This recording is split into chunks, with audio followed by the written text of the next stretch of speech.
তাহলে গতকাল আপনি হাদিকে এভাবে গুলি করলেন কেন? গত কয়েকদিন আগে আমার রইসুদ্দিনকে প্রকাশ্যে পিটাইয়া মারলেন কেন? আল্লামা শহীদ ফারুকীকে ঘরের ভিতরে ঢুকাইয়া হাত পা বান্ধা গলা কেটে জবাই করলেন কেন? বিচার একদিন হবে। কিন্তু আপনার সাথে আমার মতাদর্শের ভিন্নতা থাকতে পারে, বাট হয়তো কিছু কথাবার্তা কর, কিন্তু মেরে ফেলবেন এই দৃষ্টিভঙ্গি পাল্টাতে হবে। কারণ খুনিদের শাস্তি কিন্তু ভয়ঙ্কর, আর যে খুন যার নেশা একদিন কিন্তু সেও ওই পথের প্রতীকী হবে। আজকে দেখছি আমাদের স্বরাষ্ট্র উপদেষ্টা তিনি ঘোষণা করছেন যে যারা হাদিকে এভাবে গুলি করছে যদি ওই তাকে ধরাই দিতে পারে 50 লক্ষ টাকা দিবে। কত? এই কথাটা আমার কাছে পছন্দ হয়েছে না। একজন স্বরাষ্ট্র উপদেষ্টা এভাবে কথা বললে হবে না। গত কয়েক মাস আগে আমার এই মসজিদের ইমামকে প্রকাশ্যে মারলো, ভিডিও ফুটেজ আছে, তারা প্রকাশ্যে ঘুরতেছে। ওই সময় যদি ওই সমস্ত খুনিদের গলা টিপে ধরা হতো, আজকে হাদিকে গুলি করার সাহস পেত না। কোন আলেম থাকে, আমার উস্তাদ পাশে বসা আছে, আপনারা এই মুহূর্তে চ্যালেঞ্জ করলাম, চ্যালেঞ্জ, আপনার আলেম নিয়ে আসেন, আমি নীলফামারী থেকে প্রমাণ করে দিয়া যাবো জিয়ারত করা সুন্নত। যখন আমি বিস্তারিত বলার পরে এবার জিজ্ঞাসলাম যে বাবারা নীলফামারী বাসী, এবার আপনারা বলেন আপনারা জিয়ারতের পক্ষে না বিপক্ষে? পক্ষে। কারা কারা জিয়ারতের পক্ষে? সবাই হাত তুলছে। ওই যে একতরফা শুনলে এমনই হয়, কথা বলছেন না? কারণ আমরা সুন্নিরা উত্তরবঙ্গে আমাদের বিচরণ কম। আমি প্রচুর মাহফিল করি ওই দিক দিয়া, নীলফামারী, সৈয়দপুর, বগুড়া, টাঙ্গাইল, ওই রাজশাহী, অনেক মাহফিলে আমি যাই। অনেক আমার কয় হুজুর আপনি আইছেন ঠিক আছে, 22 বছর পর্যন্ত কিয়াম হইছে না, আপনি তাই করছেন, আমি তো যারা ভাল লাগে করব, না পারলে বইয়া থাকবো। এটা তুই সুন্দর করছি কইছেন, আমি তোমরা যেটা শিখাইছে তোমরা এটা শিখছো, তা আমরা দাঁড়ায় সালাম দেই, শান্তি লাগে কি লাগে না? আরো জোরে। তাহলে বোঝা গেল আমাদের অনেক কাজ করতে হবে, অনেক কাজ করতে হবে। এত দলিল দিয়ে বুঝাতে পারতেন না, এরা একটু নরম ভাষায় কইলে চলে। বাবা রে, কিয়াম করা মুস্তাহাব, করলে সওয়াব আছে, না করলে গুনাহ নাই। তবে কেউ যদি মুস্তাহাবরে অস্বীকার করে, তার উপরে শরীয়তের ফতোয়া আছে।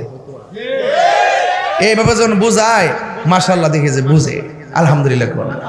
এইগুলো নিয়ে আর আমরা ঠেলাঠেলি করি না, কারণ কিয়াম ছিল, কিয়াম আছে, কিয়াম মারহাবা কর। তাইলে আমার বিষয় দিয়েছেন শানের সালাত। কি দিছে? শানের সালাত আমার নবীর শান। কার শান? নবীর শান। আচ্ছা বলেন তো বারেশ্বরবাসী, নবীর শান বাড়াইছে কে? কতটুকু বাড়াইছে কোন? হ্যাঁ, হিসাব আসেনি তো? না থাকলে কোন কিনলে গে নবী আমরার মতো এগুলো কইবে না। এটা কোন যাইব? খবরদার, রাসূল বলছে আইয়ুকুম মিসলি, তোমরা কে আছো আমার মতো? নবী বলে নবীর মতো কেউ নাই, আর মৌলবী বলে নবী আমার মতো।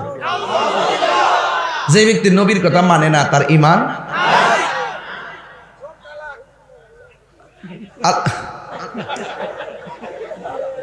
তোরা আসলে সমস্যাই ফুল আফানি।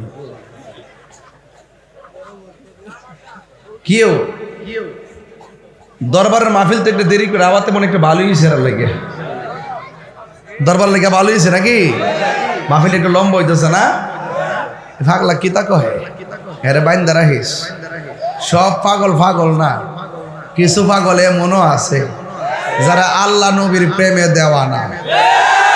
আরে হাত তুলে কোন ঠিক না বেঠে? আমরা নবীর প্রেমে থাকতে চাই কে চাই না? নবীর সম্মান বাড়াইছে কে? নারে তাকবীর, আল্লাহু আকবার, নারে রিসালাত, ইয়া রাসূলুল্লাহ, নারে রিসালাত, ইয়া রাসূলুল্লাহ, আর সৈয়দ দরবার শরীফ জিন্দাবাদ জিন্দাবাদ, আওলা সুন্নাত ওয়াল জামাত জিন্দাবাদ জিন্দাবাদ, গিয়াসউদ্দিন আল তাইরি সাহেব জিন্দাবাদ জিন্দাবাদ। বড় করে কোন আল্লাহু আকবার। এই জন্য আমরা সবাই মিলেমিশে দেশটার ভিতরে শান্তিতে বসবাস করতে চাই।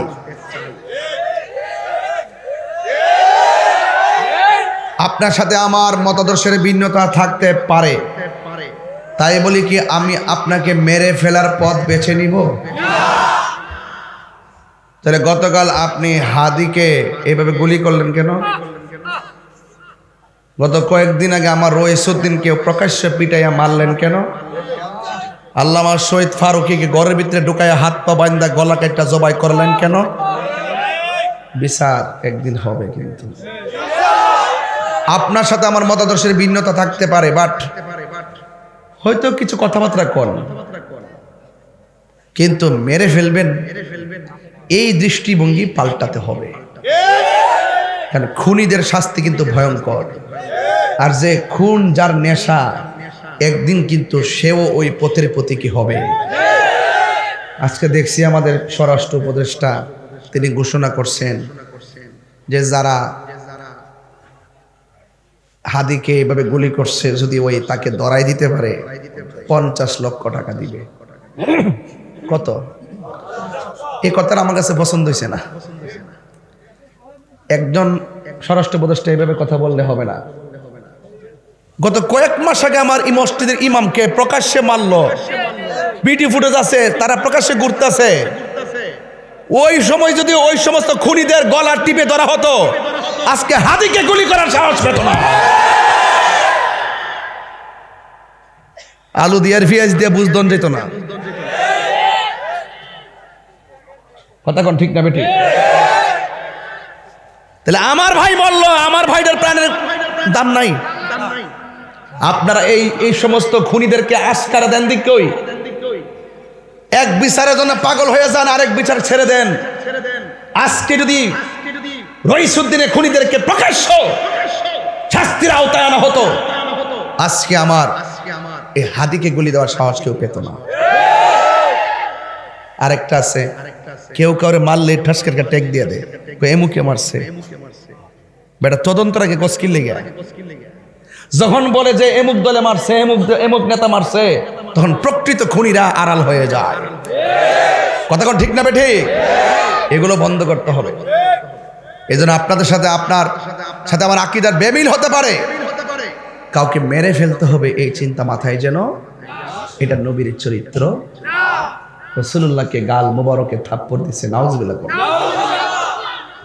উমর রাদিয়াল্লাহু তাআলা আনহু বলেন, ইয়া রাসূলুল্লাহ, আমার বাবা আপনাকে পাগল বলেছিল, আমার বাবার কল্লা কেটে ফেলে দিছি, আর আমার সামনে আপনাকে থাপ্পড় মারছে, কিছু কন না নবী? রাসূল বলেন, সবর। একটু পরে আমার রাসূল বলতেছেন, আপনি যে আমাকে মারছেন হাতে কি ব্যথা পাইছেন? তখন ওই ইহুদি বলে, এটা কেডা রে? আরে এ কেমন নবী রে? নিজের ব্যথার চিন্তা করে না, আমার হাতের খবর নেই। নবী গো, ভুল করছি, আমার কালিমা পড়ে মুসলমান বানাই দেন। ইসলামটা এত সুন্দর, বুঝতে পারছেন?